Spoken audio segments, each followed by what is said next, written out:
আমরা সুবল স্যারের কেন ট্রান্সফার হয়েছে কিন্তু আমরা আগে শোনানো হয়েছে না যে সুবল স্যারের কিন্তু আমরা একদিন আগে শুনতে হয় যে সুবল স্যারের ট্রান্সফার হয়েছে উচিত ছিল যে হ্যাঁ সুবল স্যারের ট্রান্সফার হয়েছে আর আরো তিনবার বলে ট্রান্সফার হয়েছে তিনবারের ট্রান্সফার যদি আটকাতে পারে কি লিখে এবার ট্রান্সফার আটকাতে পারতো না। তাই না? কোন সাবজেক্টের টিচার? Bengali subject. কোন স্কুলের?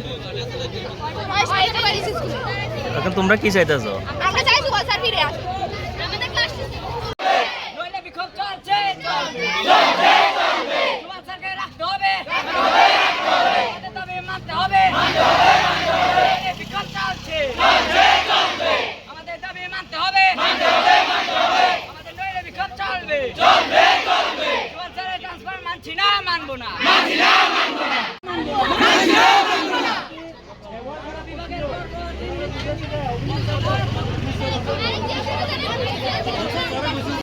প্রতিবাদ কে লেগে? আমরা টিচার আমরা বাংলা বিভাগের টিচার স্যার স্যারের বদলি হয়ে গেছে, আমরা ওইটা মানতে পারতেছি না। আর আমরা স্যারের যে বদলি হইব ওইটা শুক্রবারে আমরা জানছি। আর অনেক স্যার ম্যামে তাদের এটা রাখছে না। আমরা যেদিন স্যারের জিজ্ঞেস করছি স্যার এটা কেন, আমরা সবাই স্টুডেন্টরা একত্র হয়েছি, ওই সময় আমরা স্যার ম্যামদের জিজ্ঞেস হয়েছে কিন্তু স্যার ম্যাম তারাও জানো না। আমরা এটা মানতে পারতেছি না। আমরা স্যার আমরা একটাই দাবি, আমরা স্যাররা লাগবো। কোন স্কুল এটা? এটা ওয়েট বক স্কুল।